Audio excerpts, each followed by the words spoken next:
Donc les participants de cette table ronde nous ont rejoints sur le plateau. Ils ont été présentés tout à l'heure par Véronique Gady, mais on va y revenir. Ce sont des professionnels d'établissement qui vont nous partager leur expérience autour de la préparation et de la visite d'évaluation, et je les en remercie. Donc, en premier lieu, j'accueille la maison d'accueil spécialisée Fonds Colombe de l'association l'association Adage. Et donc, les 3 personnes qui sont là, qui vont se présenter juste après, une petite vidéo d'introduction qui montre le fonctionnement de cette belle structure.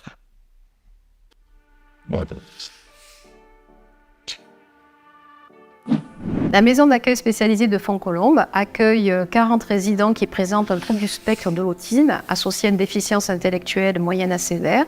Il y a 4 unités de vie qui accueillent 9 résidents accompagnés par une équipe pluridisciplinaire, donc éducatif et soins. On leur propose un accompagnement dans tous les actes de la vie quotidienne, un accompagnement à la santé et un accompagnement éducatif. Le public, donc ce sont des adultes, présente un trouble du spectre de l'autisme qui se manifeste par des troubles de la communication. 90% du public accueilli est non-verbal, des troubles dans les interactions sociales, des troubles dans le comportement et des ordres sensoriels. Pour les accompagner, on s'appuie sur une méthode qui s'appelle TEACH et une approche spécifique qu'on appelle l'approche comportementale ABA, qui est basée sur l'analyse du comportement et également de mettre en place des dispositifs éducatifs face à un comportement inapproprié, apprendre un comportement alternatif.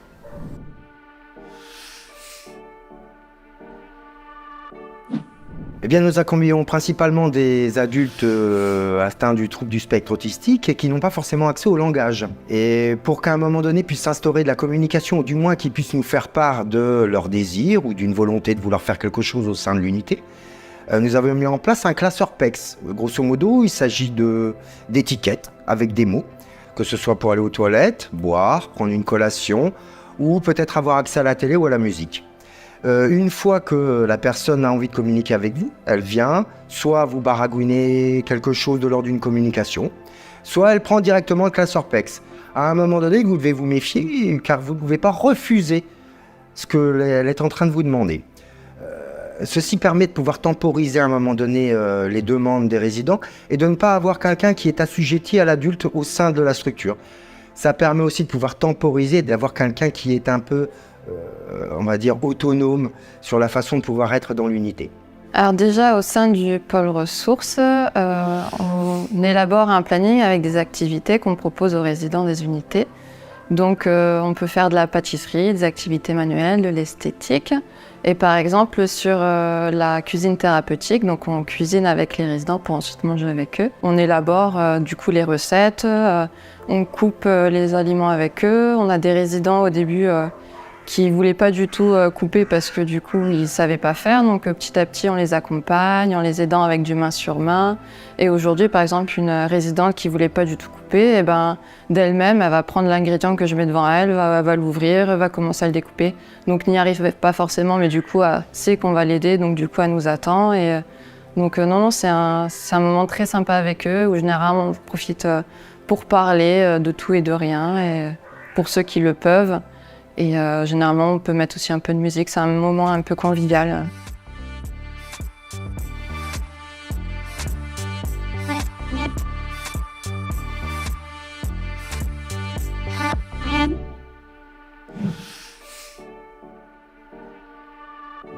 Alors, quelques questions qu'on a préparées ensemble. Tout d'abord, la première question, comment vous êtes-vous préparé à cette visite d'évaluation ? Et quel enseignement tirez-vous de cette préparation en tant que telle ? L'annonce en 2022 de ce nouveau dispositif, bien évidemment, l'association a essayé de tout mettre en œuvre pour accompagner les structures, dont la Masse Fonds Colombe, qui a été notre première structure à pouvoir rentrer dans cette démarche-là. Donc, on a proposé des formations, notamment avec l'appui de la SRA, et plus particulièrement au niveau de l'établissement, une fois que le calendrier a été publié par l'autorité, qui nous imposait une transmission du rapport en juin 2023, l'établissement a mis en place un comité de pilotage composé de l'équipe de direction, de représentants de professionnels et puis de Madame Sorel qui représentait les familles dans la structure. Et puis tous ensemble, on a essayé de déterminer une méthode pour pouvoir s'auto-évaluer parce qu'il était important pour nous qu'on sache où on en était surtout sur les critères impératifs. Donc, pour ça, on a eu différents temps de travail, que ce soit en petit comité restreint avec des professionnels, Madame Sorel ou l'équipe de direction, ou encore des temps d'échange avec les familles, notamment dans le cadre du CVS, mais pas que, puisqu'on a eu à envoyer des questionnaires, par exemple, pour avoir un petit peu plus idée de l'évaluation qu'ils pouvaient faire eux-mêmes de l'accompagnement qui était réalisé dans l'établissement. Par rapport aux professionnels qui ont été invités au comité de pilotage, ce qui est important, c'est on a tenu à ce qu'il y ait un représentant de chaque catégorie professionnelle. Ça, c'est très important, que ce soit les services généraux, administratifs, l'agent technique, par exemple, et bien sûr les acteurs de terrain. Donc ça, c'est très important de pouvoir associer l'ensemble des professionnels, de n'oublier personne.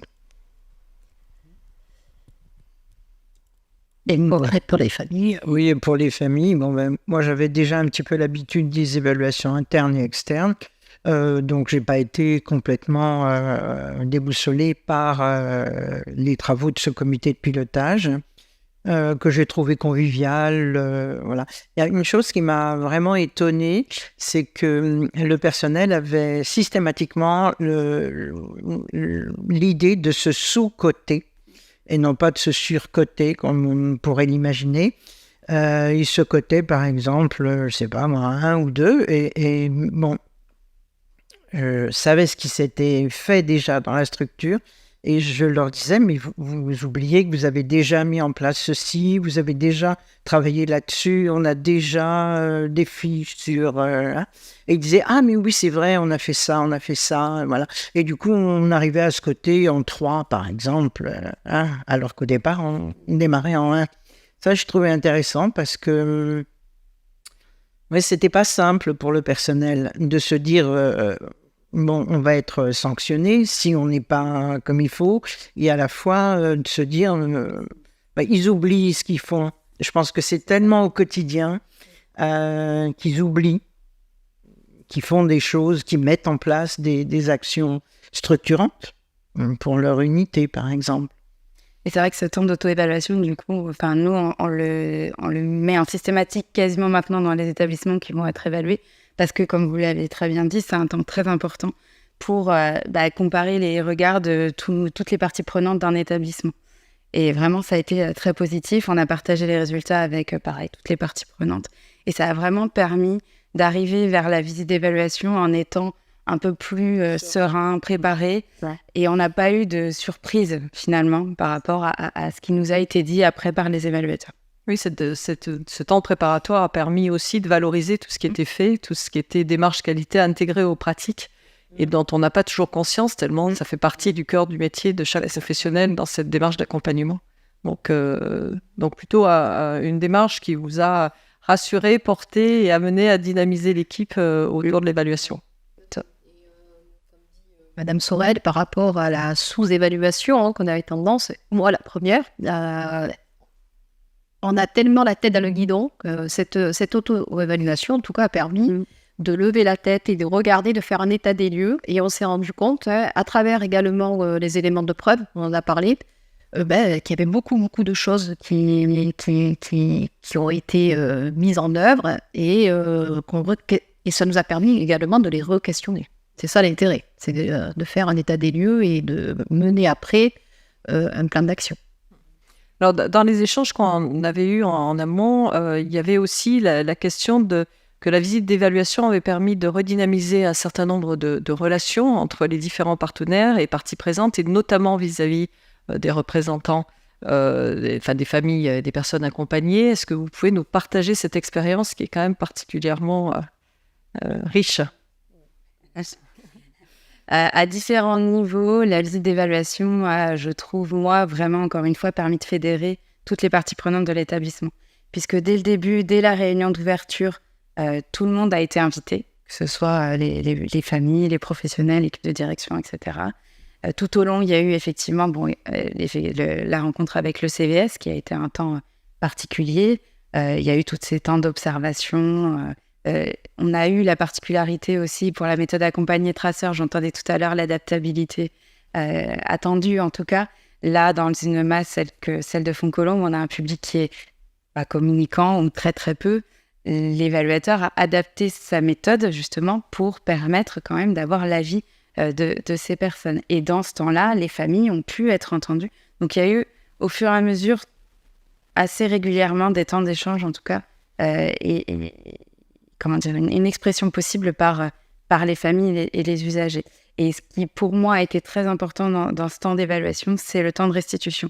Comme Madame Khaled l'a dit tout à l'heure, le temps de bilan a été très positif, en tout cas pour la structure. Enfin, moi, c'est le regard que j'en avais. Vous compléterez si je dis des bêtises, mais encore une fois, tout le monde était présent autour de la table. Il y avait 2 ou 3 familles qui avaient pu participer aussi. Et c'est important d'entendre d'une personne extérieure, finalement, tout le positif, parce qu'il y a du positif aussi. Il n'y a pas que des choses à améliorer, mais aussi des points d'amélioration, bien évidemment, mais qui ont été amenés d'une manière suffisamment bienveillante et constructive pour que après, derrière, ça engage plusieurs actions dans l'établissement. Je pense que ce qui était important justement pour les parents, c'est d'entendre du collectif, alors que depuis que leur enfant est né, ils ne sont que dans de l'égocentrisme, on va dire, et submergés par leurs difficultés à tous les niveaux. Et ce qui les intéresse avant tout dans l'établissement, c'est leur enfant et la façon dont les choses sont faites pour leur enfant.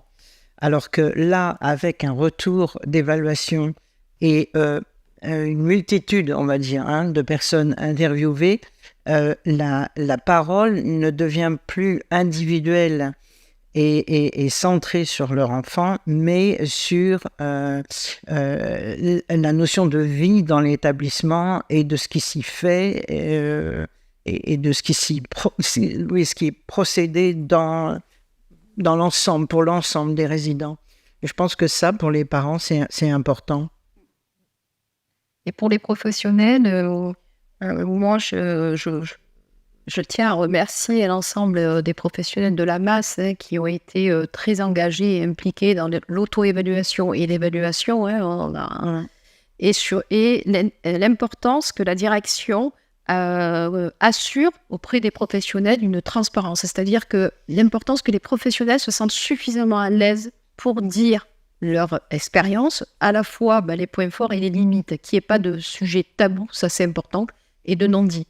Je pense que ça a été la force de cette auto-évaluation et j'en ai été vraiment très satisfaite puisqu'il n'y a pas eu de sujet tabou, que ce soit au niveau des familles ou au niveau des professionnels. Ouais. Et en termes de communication, d'information, c'est important. Donc on a, avec la direction, on a créé deux réunions du personnel pour expliquer à l'ensemble des professionnels la démarche de l'auto-évaluation et d'évaluation, et leur expliquer, et surtout entendre les questions des différents professionnels, parce que bien sûr que toute chose, on va dire, c'est nouveau, c'est en tout cas cette forme d'évaluation, puisque par le passé, il y en a eu, et de dire leurs appréhensions. Donc bien sûr, évaluation, il y en a pas mal au départ qui pensaient que c'était inspection, contrôle, on l'a évoqué au début du webinaire, et de les rassurer que c'était pas du tout dans ce sens-là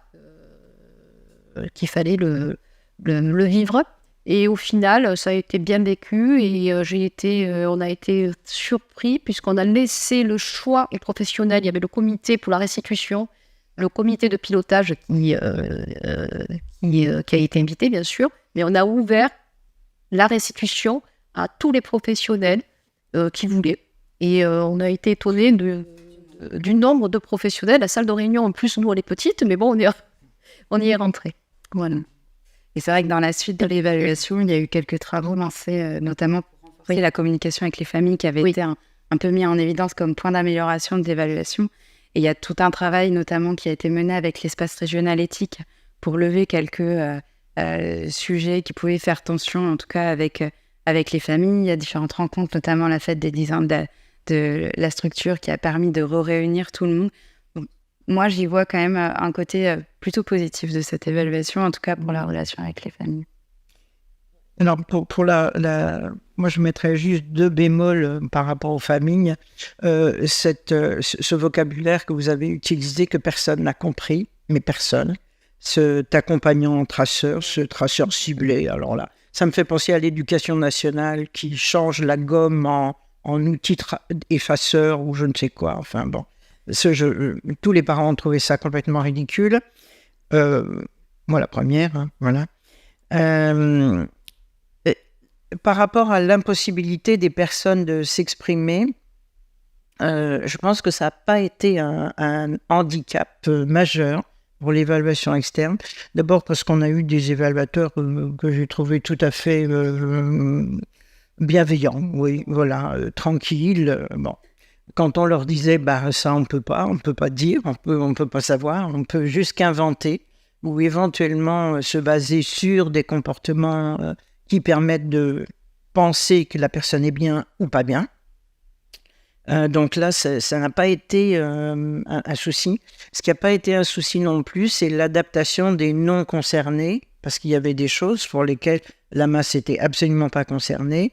On y a réfléchi, on s'est bien posé la question à chaque fois, est-ce qu'on est concerné, mais on dit qu'on est non concerné parce qu'on n'en sait rien, ou est-ce qu'on est vraiment non concerné? Mais ça n'a pas fait débat plus que ça, donc il n'y a pas de souci.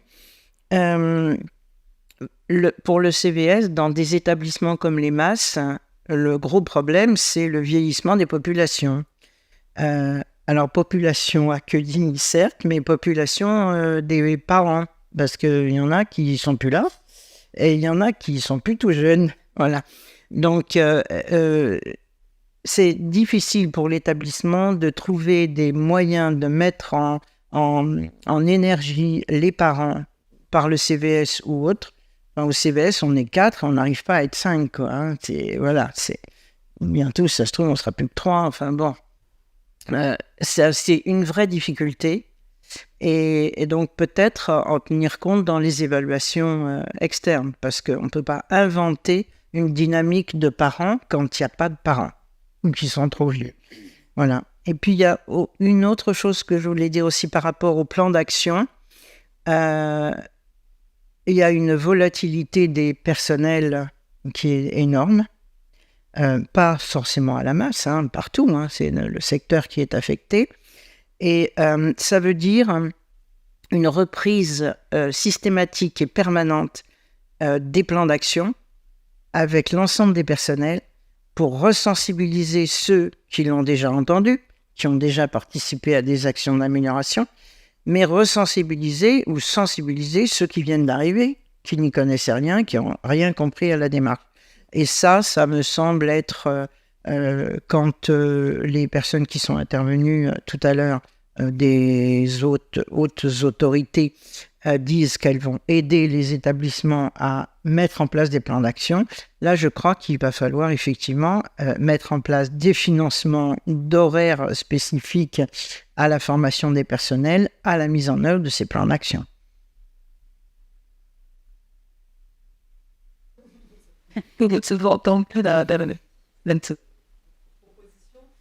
Juste un petit mot pour conclure. Votre visite d'évaluation s'est passée en avril 2023, donc vous avez un peu de recul. Vous avez eu votre rapport d'évaluation.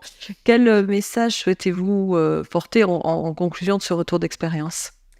Moi, je rappellerai juste ce qui a beaucoup été dit, c'est-à-dire que pour nous, vraiment, le temps d'auto-évaluation, même s'il n'est pas obligatoire, nous, on le recommande fortement parce que vraiment, c'est un temps précieux.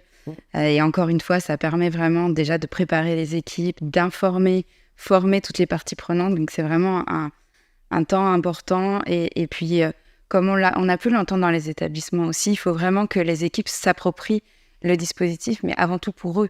Pas pour faire plaisir à l'évaluateur ou aux autorités, mais vraiment dans une démarche d'établissement. Voilà, il faut que ce soit inclus dans le process de l'établissement. Et comme on l'a dit, même de manière quotidienne, c'est ce qui est attendu par le référentiel. Et un dernier point, mais c'est plus une vigilance qu'autre chose, c'est que la crainte qu'on a aujourd'hui, c'est que, étant donné le calendrier, étant donné la masse d'évaluations qui vont arriver, que le raccourci aille uniquement sur l'analyse des critères impératifs, qui, comme on l'a dit tout à l'heure, porte beaucoup sur la gestion des risques et peu sur l'accompagnement. Et c'est ce qu'on regretterait, parce que c'est vrai que maintenant, on a fait d'autres évaluations à l'ADAGE et on voit bien que ce qui est mis en avant tout par les évaluateurs, c'est la qualité de l'accompagnement, tout le travail qui est fait par les professionnels. Et ce serait vraiment dommage que l'analyse ne s'arrête principalement qu'aux critères impératifs. Voilà. L'important, c'est d'avoir une lecture globale des rapports et ne pas focaliser sur les seuls critères impératifs. Parfait. Merci. On reviendra après avec un temps de questions-réponses. On va poursuivre avec le retour d'expérience du CHRS Deltour et donc une petite présentation de votre établissement sous forme d'une vidéo.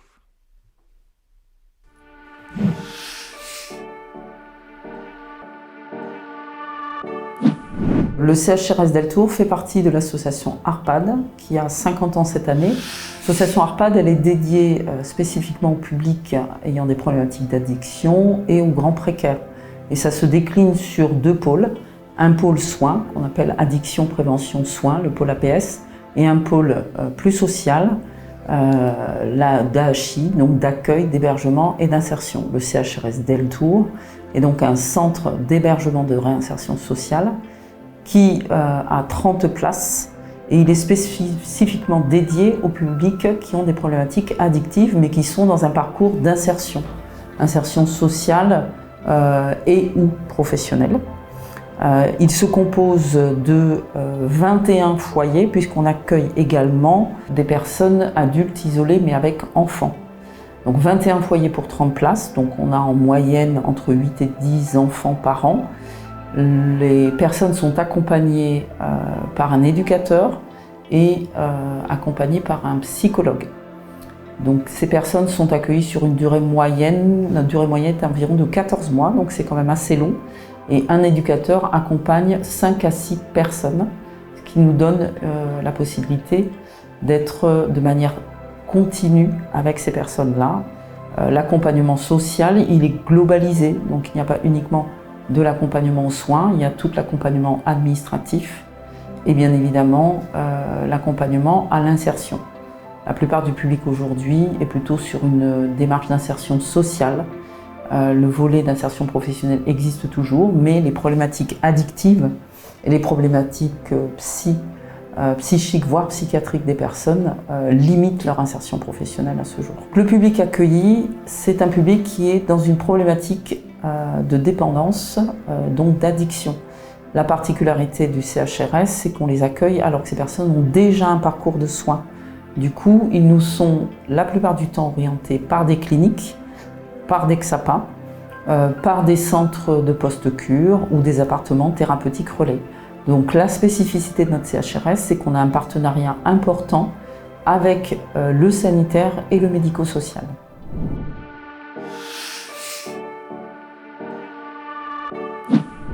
L'originalité, l'initiative de ce projet, elle n'est pas nouvelle puisque ce CHRS, il a 25 ans, c'est d'avoir lié à une démarche d'insertion sociale, donc sur un classique CHRS, une intervention de soins.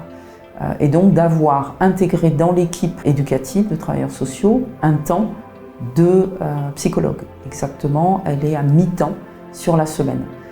La particularité aussi, c'est que dans le contrat d'accompagnement, l'engagement qui est pris auprès des personnes, c'est à la fois toute la partie hébergement et d'accompagnement social, mais également la partie soins. Donc en effet, pour un CHRS qui normalement relève du secteur social, on se rapproche, nous, plus et dans nos partenariats et dans notre composition d'équipe et dans ce qu'on propose aux personnes, ce qu'on leur offre à un établissement quasi médico-social.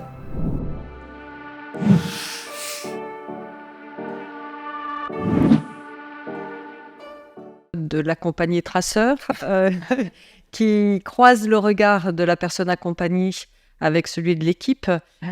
Comment avez-vous, puisque ça a été quand même des questions qui sont revenues dans la matinée, comment avez-vous fait le choix des personnes accompagnées pour cette évaluation? Alors ça, on l'a discuté en équipe. Il y avait plusieurs critères. Les critères un peu évidents, c'était de choisir une personne récemment entrée, une personne qui était là depuis, on va dire, au moins 6 mois, et une personne qui était plutôt sur son projet de sortie, parce que nous, on construit vraiment le projet de sortie en lui-même, il peut prendre 6 mois à se construire, à se bâtir.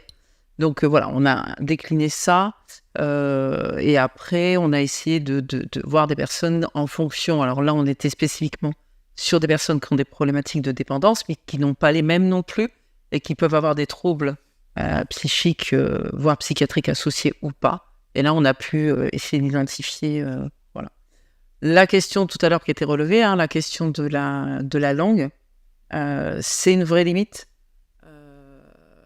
On n'a pas trouvé d'issue, nous. On a eu, alors pour revenir, on a eu très peu de temps de préparation. Moi, j'étais ébahie tout à l'heure en vous entendant, quasi jalouse que vous ayez pu mettre ça en place, parce que nous, on a été informés, enfin, on a eu le décret qui nous indiquait qu'on devait remettre le rapport à la fin de l'année. On a vu ça en février-mars. Donc, autant dire que là, pour mettre en place tout un process, puisqu'on oublie juillet-août quand même, tout un processus d'auto-évaluation qui est, à mon avis, tout à fait pertinent et qui aurait permis aussi de baisser la pression au niveau des professionnels. J'inclus tout le monde, y compris l'équipe d'encadrement. Je pense que ça aide à ça. Et du coup, on n'a pas non plus pris un temps extraordinaire pour réfléchir à qui pouvoir identifier, comment, etc. Donc, on est allé aux critères un peu plus évidents et un peu rapides. Aujourd'hui, peut-être qu'on fera un peu différemment. D'accord, il faut débuter cette démarche et puis ce genre d'amélioration qu'on a sur lesquelles... voilà. Comment, justement, cette démarche a été vécue par les personnes accompagnées qui ont fait l'objet de la compagnie Traceur? Elles, le retour, c'est qu'elles ont été écoutées, que c'était plutôt très bienveillant.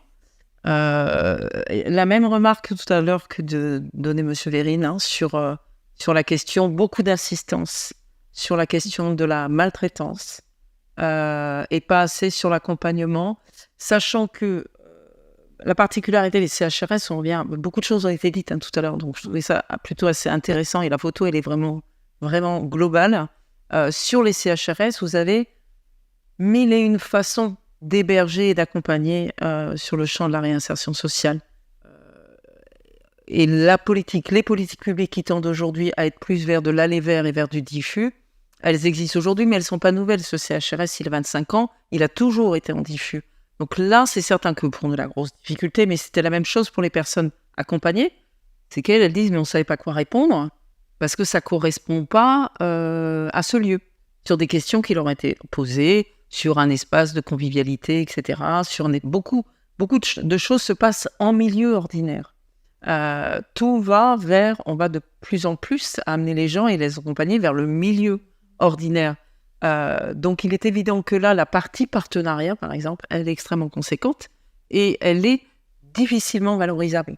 On passe pas de convention avec le cinéma de quartier qui, par contre, réserve des temps particuliers pour ces publics-là, qui adapte des projections particulières. On va pas conventionner avec une bonne partie du secteur socio-culturel, par exemple, si je prends que ce champ-là, de Toulouse. Mais je reviens sur la question de la preuve, c'est qu'on nous demande de tracer tout ça.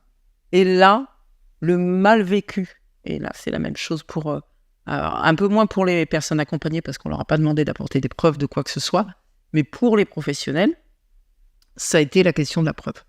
Il faut considérer quand même que peut-être que le médico-social est peut-être plus engagé dans de la formalisation et de la traçabilité. En tout cas, le social est très loin de ça.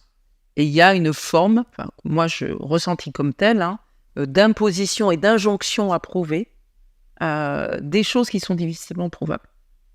L'objectif, et c'est l'objectif aussi de la compagnie Traceur, c'est que la preuve, elle est dans ce que la personne vit et donc la personne, elle est en capacité d'indiquer qu'elle est allée au cinéma, qu'elle a bénéficié d'un certain nombre de partenariats mis en place. Donc c'est important. Avec le professionnel, on va demander au professionnel d'apporter la preuve de ce que la personne a. C'est dans ce sens-là que je disais ça, c'est-à-dire que ce regard croisé fait que le professionnel doit apporter la preuve qu'il y a bien eu ça. Bon, voilà. Donc nous, pour l'instant, on est encore à l'étape digestion pour penser derrière comment sortir la partie constructive de tout ce travail-là, de tout ce qui en est ressorti, et le transformer dans des plans d'action futurs. Oui, votre visite d'évaluation est plus récente. On n'a même pas le rapport. Voilà, vous êtes encore dans la période, comme ça a été indiqué, en état de choc, on ne sait pas.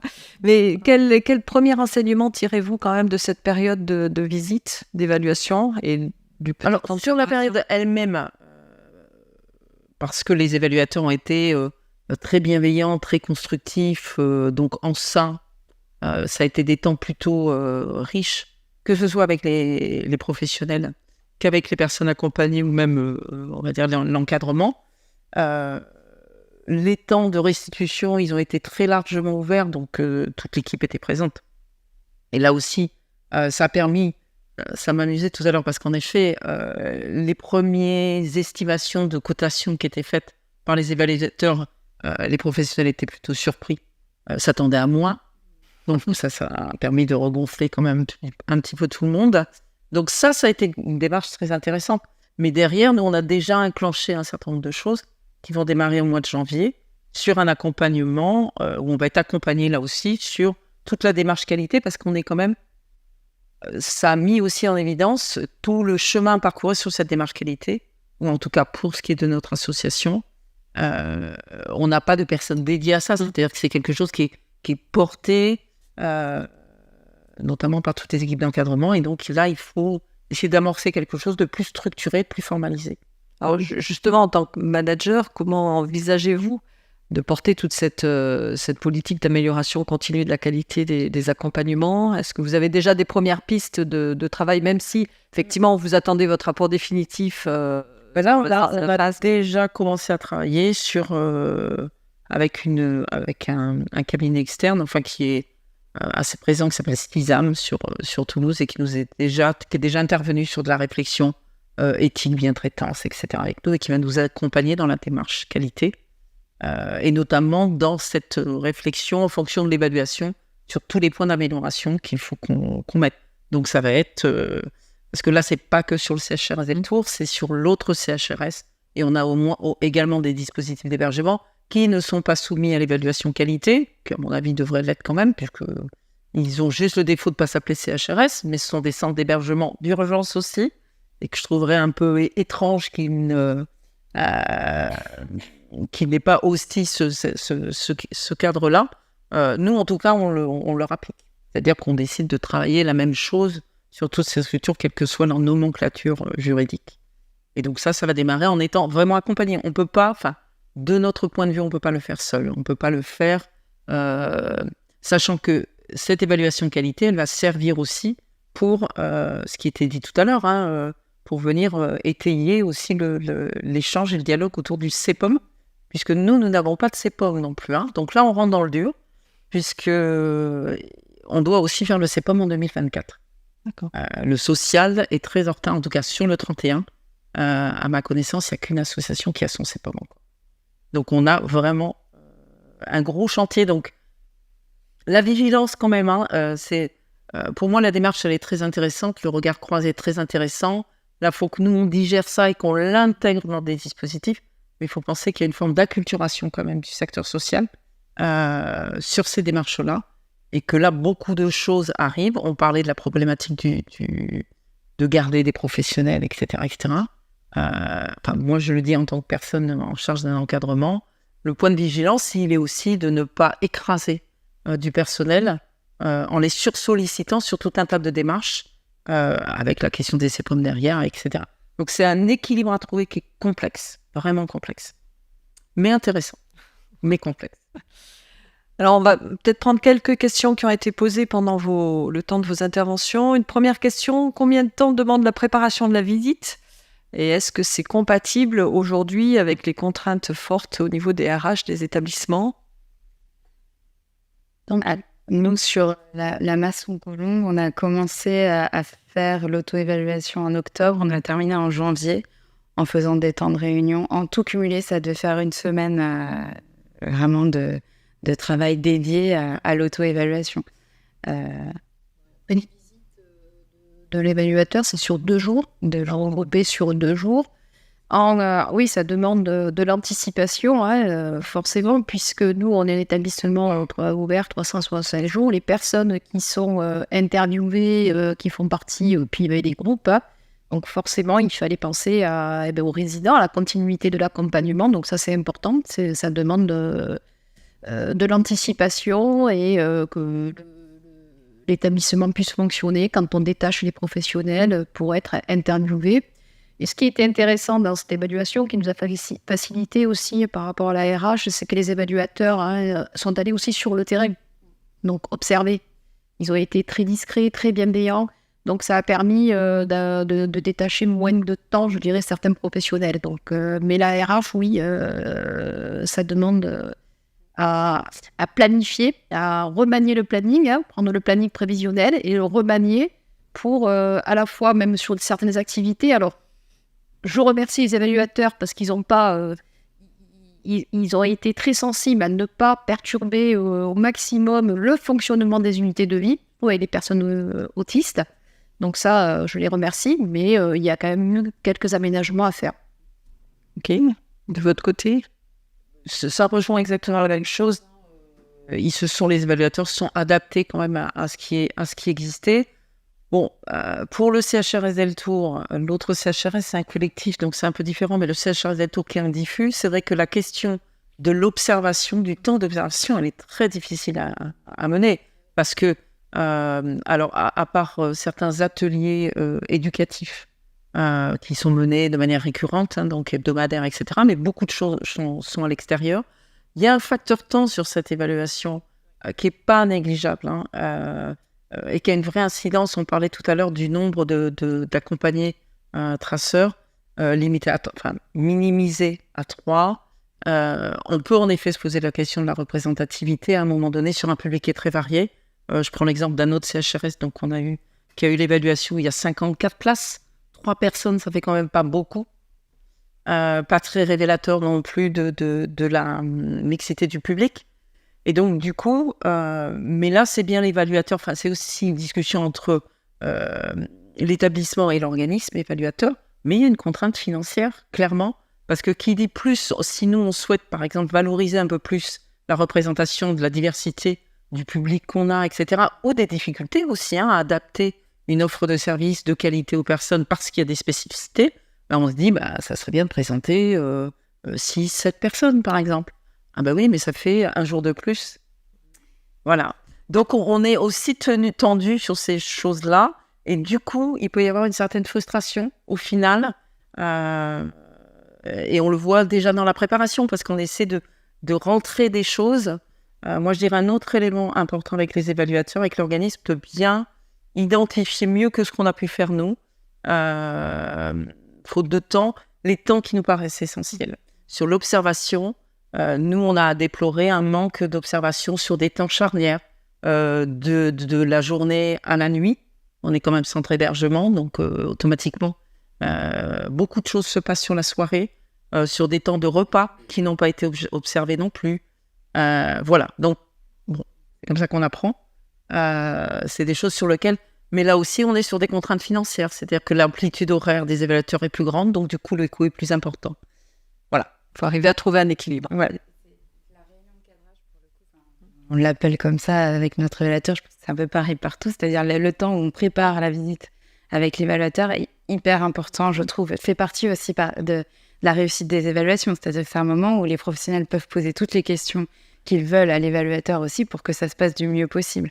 Et c'est là où, effectivement, on pointe aussi les contraintes d'organisation qui sont liées au temps, effectivement. Oui. Alors, il y a des questions qu'on a assez souvent sur notamment le choix de l'évaluateur. Comment avez-vous fait le choix? Quels vont être, alors sans citer les structures, mais quels sont les critères que vous avez retenus? Puisque je suppose que vous aviez fait un cahier des charges et que vous avez eu plusieurs réponses à votre... Alors nous, on s'y est pris en octobre 2022, du coup, vu qu'on avait l'échéance de la Masson-Colombe qui arrivait très très vite. On a eu 13 dossiers. On avait quand même pas mal le choix à l'époque. On est parti de la liste fournie par la HAS, bien évidemment, pour retenir des organismes accrédités, enfin préaccrédités. Et puis après, on a fait notre choix, d'une part sur ce qui nous paraissait le plus raisonnable en termes de services et de tarifs, parce qu'on est quand même dans cette optique-là aussi, parce qu'il y a vraiment, il y a des variations de prix qui sont incroyables d'un évaluateur à l'autre, c'est incroyable.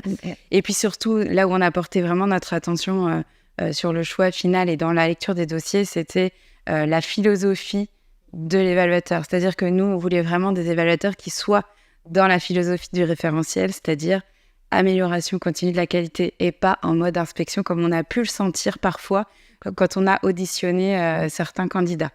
Et ça a été une attention vraiment particulière et aujourd'hui on est très content de voir que l'idée qu'on s'en était faite à l'audition est celle qu'on a dans les visites qui sont réalisées dans nos établissements. On en a fait 3-4 maintenant, donc on peut être sûr des personnes qu'on a retenues. Voilà. Merci. Nous, on avait une liste à l'époque qui avait été communiquée de 3 agréés, donc ça a été assez vite fait, sachant que, pour ma part, je les connaissais les 3, et l'un d'entre eux nous semblait plus adapté sur la compréhension du secteur. Voilà. Et au niveau financier, les deux le permettaient, donc c'est pour ça que le choix s'est porté sur cet organisme-là. Et c'est vrai que à la DORB, on a la particularité aussi d'être sur le secteur social, et c'est notamment DNA. Et ça a été aussi une attention particulière, notamment du directeur de notre pôle social, d'avoir un cabinet d'évaluateurs qui soit en capacité, justement, de par ses compétences et son réseau, de pouvoir assurer l'interprétariat, par exemple, comme on l'évoquait tout à l'heure, et puis d'avoir cette acculturation au milieu social qui est quand même un milieu qui est pas trop...